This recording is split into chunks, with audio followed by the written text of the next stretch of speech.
This is Alex Dreyer speaking for John Morell and Company, bringing you my weekly news analysis, together with latest reports from the fighting and political fronts, and our guest commentator Larry Smith reporting from the Pacific Coast. But before we get into the news, here's a word from Ed Prentice about Red Heart. Thank you, Alex. It's hard to stump the experts. And when an expert such as Michael von Motzik, famous dog trainer and conditioner, says that new 3-flavor Red Heart is the food your dog needs and wants, he's giving you information that is really worthwhile. Because that statement means that your dog will not only enjoy Red Heart, but he'll thrive on it. You see, new Red Heart comes in 3 delicious flavors dogs like, to give them real variety that keeps their appetites hearty. And Red Heart also gives optimum nutrition, maximum nourishment, fine, sturdy health. So get your dog all 3 flavors of Red Heart. That's it. New 3-flavor Red Heart. It's the taste-tested food that your dog will enjoy. The health-tested food that will keep him in shape. And your dealer has it now. Here is Alex Dreyer. Prime Minister Suzuki once stated and then denied that the Battle of Okinawa was the decisive battle for Japan. At any rate, Jap defenses on the Ryukyu Island bastion have been shattered, with the enemy holding less than 8 square miles. That's 1/60th of the island's total surface. The end is not far off. Radio Tokyo reports an allied bombardment of the bypassed Jap naval base of Truk in the Caroline Islands, and also that an allied invasion armada is pushing toward Balikpapan, the biggest oil refinery center in the East Indies. Further gains have been recorded in the Philippines and across the oceans. The British are reported to have turned thumbs down on the French proposal for a 5-power conference of Middle East affairs. Explosive possibilities are still present in that sphere of the globe. Here at home, 10,000 truck drivers have gone on strike in the Chicago area in defiance of an order from President Truman for ODT seizure of Chicago's truck lines. In San Francisco, small nation opposition to a Big Five veto over future changes in a World Security Charter is folding. Next Saturday still looks as the closing date of the conference. It is a matter of opinion whether the current phase of the Pacific War may be termed Japan's post-Dunkirk or pre-Normandy period, but the indications are strong that the Damocles sword of invasion now hanging over the Japanese homeland will fall and strike in the not-too-distant future rather than remain a mere threat indefinitely. If and when our seaborne forces storm Japan's beaches, the island empire is likely to find itself in the position of Nazi Germany at the time of the Allied assault on the coast of France, despite the Churchillian phraseology which Prime Minister Suzuki used when he prevailed upon a surprisingly obstinate parliament to grant him dictatorial emergency powers. Buried in the reports this morning is the American capture of a German industrialist who answers to the name of Friedrich Flick, a virtual unknown in the limelight of such names as Krupp and Thyssen in the arming of Nazi Germany for war. But Flick was much bigger, more powerful, more influential than either Krupp or Thyssen. He exercised substantial control in all of Germany's great corporations and was the wealthiest man of the Third Reich. 2 years before the war, his quarterly income tax in Germany, where the tax rate was lower than it is in this country, was $3,600,000, and that was his quarterly rate. And this before the war, before his earnings really began to climb. As a backer of Nazism, he was and still is far more dangerous than either Krupp or Thyssen, and yet he's an unknown, as attested by the fact that the dispatches bury him in the news and classify him simply as a German industrialist. With an area near Berlin selected as the site of the Truman-Churchill-Stalin meeting, there will be impressed upon the German mind, still for the most part wrapped in Nazi and militaristic ideologies, Schuschnigg and Pastor-Niemöller notwithstanding, the utter finality of Germany's defeat. That the Big Three are meeting indicates that many of the trouble spots have already been cleared, and that the common accord which welded the three nations together in war will now be implemented still further to retain their gains in the era of peace. Our guest today is Larry Smith, NBC commentator and former correspondent in the lands of the Pacific. Some people are saying, Larry, that the stepped-up bombing of Japan will mean the end of the war this year. What do you think about it?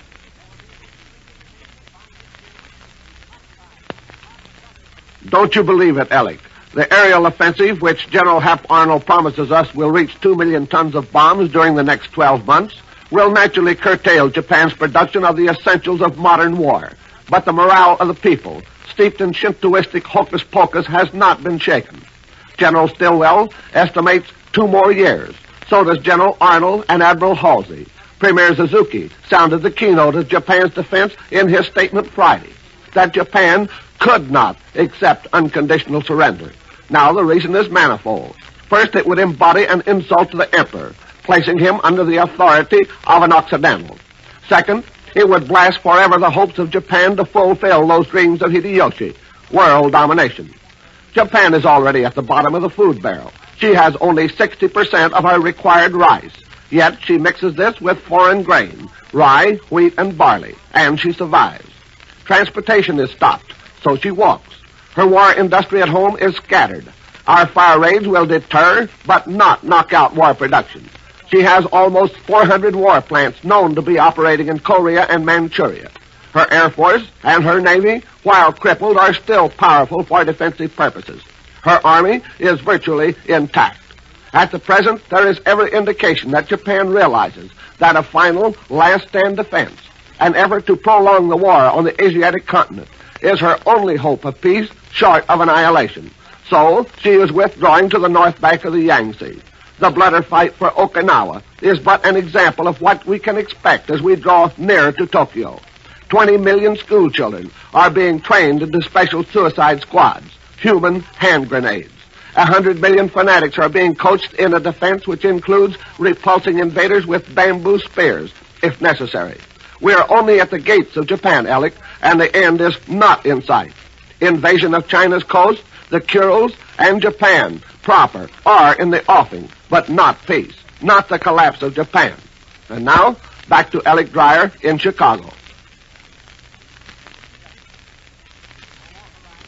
Thank you, Larry Smith, and I'm sure that the vast majority of us are in basic agreement with you. Not since the formal burial of Nazism as a military force has there been a more eloquent testimony of the fundamental rottenness inherent in its foul philosophy than the whimpering, sobbing hulk of flesh, von Ribbentrop, surrendering to the British and pleading for mercy.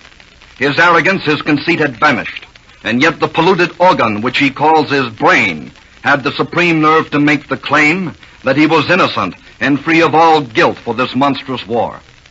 It is not so much what Ribbentrop is now, but what he was, that we should keep before us.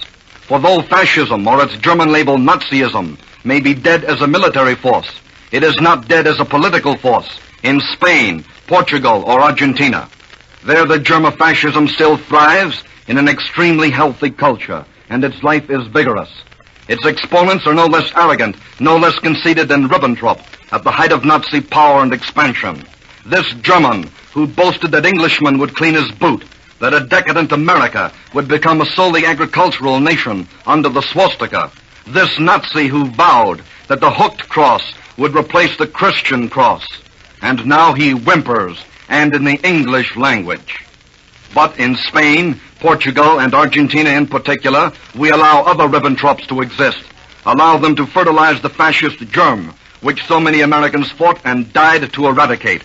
It doesn't make sense.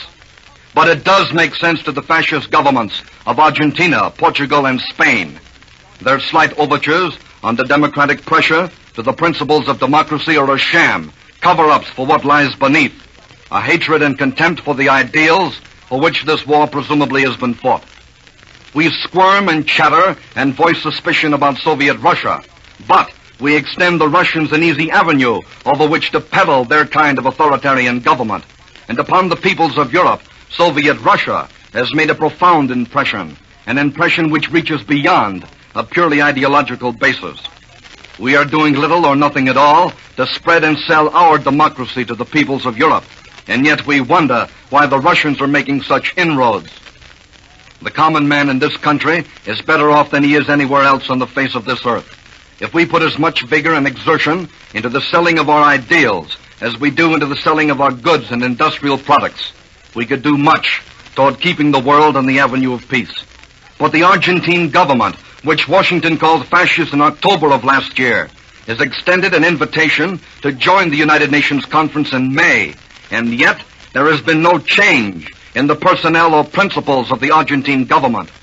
Franco of Spain and Salazar of Portugal are fascists, and even though they may be considered as just little fascists, sooner or later they will be able to spawn others, and that's where the primary rub comes in. We are behaving as if we were not sure of our democratic product. Spain is the funnel through which the last breeding ground of an unhampered fascism in Europe leads right to the heart of South America. But we don't do anything about Spain, when Franco should be exterminated, as he has exterminated the basic rights of freedom in Spain.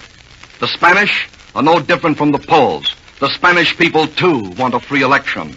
And the vast majority of the people in Argentina are of the same feeling. But the grip exercised from above is just as tenacious, just as binding as was the grip in Germany. The political prison horror stories told by the Argentine journalists who managed to give vent to their explosive wrath are not stories taken out of Dachau, Germany, but out of Buenos Aires. It is not enough to win a war if we fail to provide the means by which the peace can be maintained. Alex Dreyer will return in just a moment with the question of the week. Now, even if your dog is of a small breed, he helps a lot in protecting your family, your property, because he always lets you know when outsiders are near. So it's no more than fair for you to do everything you can to protect him, his health, his feeling of well-being. And what a big help it is in keeping your dog healthy and happy when you give him new 3-flavor Red Heart. For Red Heart provides maximum nourishment, the optimum nutrition hit or miss table scrap feeding cannot give. Red Heart saves valuable ration points, too. And how your dog will enjoy Red Heart. 94 out of every 100 dogs in a national survey throughout America went for it in a big way. For Red Heart's 3 delicious, distinctive flavors have been especially chosen to suit dogs' preferences. So see that your dog gets all 5 food elements he needs for proper growth, disease resistance, healthy teeth, and coat. Give him new 3-flavor Red Heart, especially planned to give him the pep that goes with sturdy health. Red Heart has been granted the Good Housekeeping seal. Remember, it comes in those 3 delicious flavors: beef, fish, and cheese, all containing the same nourishing ingredients. Get all 3 Red Heart flavors at your dealers today. And now, Alex, our question of the week. What policy are the Soviets pursuing in their part of occupied Germany? Well, the basic Soviet objective appears to be to let the Germans take care of their own affairs under close, very close Soviet supervision. The Soviet Army of Occupation is restrained from mingling with the civilian population, and the non-fraternization orders of the Red Army under Marshal Zhukov are just as strict, if not stricter in general, than those of the Western Allies. But the Soviets allow a certain amount of flexibility in this respect when the occasion deems it wise to do so. Elements of the German population, strongly tainted with Nazi and militaristic ideologies, are being rendered harmless in the most comprehensive manner possible.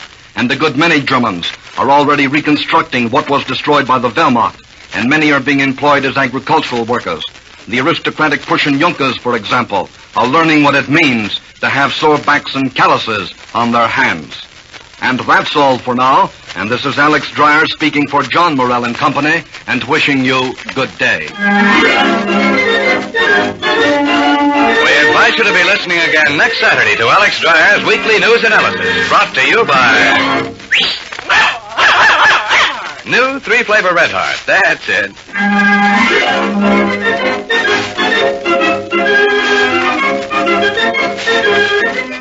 This is Ed Prentice speaking. This is the National Broadcasting Company.